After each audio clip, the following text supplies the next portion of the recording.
à la une de l'actualité, des scènes de désolation à Beauvechin. Une tornade a touché cette commune du Brabant wallon. Certains habitants ne peuvent plus vivre dans leur maison. Les mots forts et inédits du pape François. Lors d'un discours au château de Laconne, il a dit que l'Église doit demander pardon pour les abus sexuels commis sur des mineurs d'âge. Analyse en direct avec Valérie Dupont.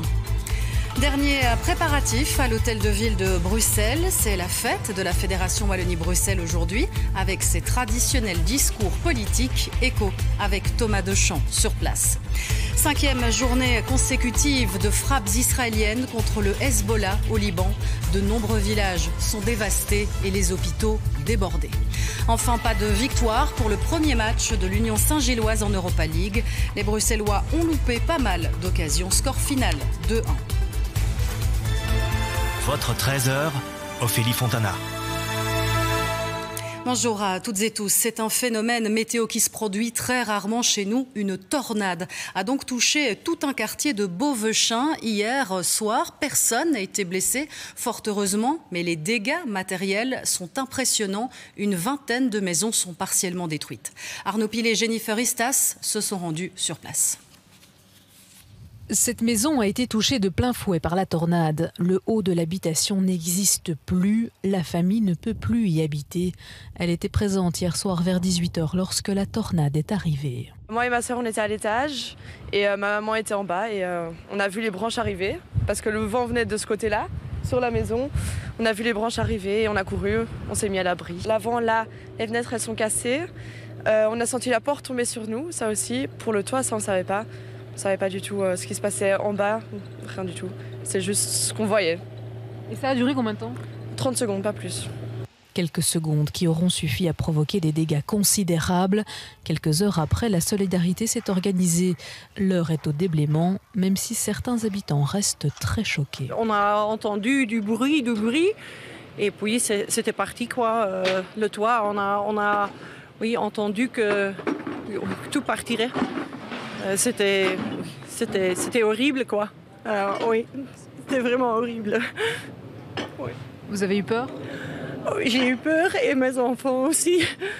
Dans certaines habitations, les premières réparations ont déjà commencé, concentrées sur le plus urgent. Mais tout remettre en ordre prendra du temps. La roulotte était droite, le toit là, tout était droit, il n'y avait rien, c'était impeccable ici. Et maintenant, tout est à recommencer. C'est pas pour moi, hein, ça a presque 100 ans ces arbres-là.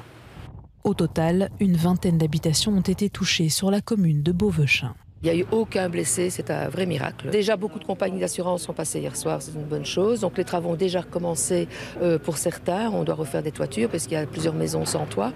Et tout le reste suit son cours. Les services communaux, techniques sont sur la brèche. On aide tout le monde, mais la protection civile également, les pompiers également. Les experts et assurances continuent leur constatation et lancent les dossiers d'indemnisation. Début de la visite du pape en Belgique. Après une première nuit passée chez nous, il a entamé le programme officiel de sa première journée et le pape a été reçu au château de Laconne où il a prononcé un discours très attendu. Didier Hilderive, Dylan Demaré et Didier Mkwash étaient sur place. C'est un discours très attendu prononcé ce matin par le pape en visite chez le roi au château de Laken. Tous les mots, tous les termes choisis ont un sens, un point important notamment quand le pape François aborde les abus sexuels au sein de l'Église. Fratelli e sorelle, questa è la vergogna. La vergogna che oggi tutti noi dobbiamo prendere in mano e chiedere perdono e risolvere il problema. La vergogna degli abusi minorili. Ces mots prononcés ne figuraient pas dans son discours initial. Le pape est donc sorti de son texte et assume l'importance de cette déclaration. Nella stessa Chiesa c'è questo crimine e la Chiesa deve vergognarsi e chiedere perdono e cercare di risolvere questa situazione con l'umiltà cristiana. Aux côtés des corps constitués et des représentants ecclésiastiques, des victimes d'abus sexuels ont également été invitées. Ce discours, il l'attendait depuis de longues années.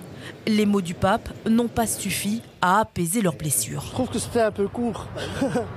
Même celle du roi, c'était une phrase, je pense. Et puis après, le Premier ministre, c'est un peu plus long, concernant la pédophilie et les adoptions. Là. Mais le pape, ouais, un peu. Mais il a dit le mot crime une fois, c'est déjà bien. Donc à part toujours péché. Il faut aller à la justice, il faut arrêter de dire il faut foutre et on n'a rien fait, on n'a rien su. Ils le savent depuis des siècles. Le roi et le Premier ministre ont également pris la parole ce matin.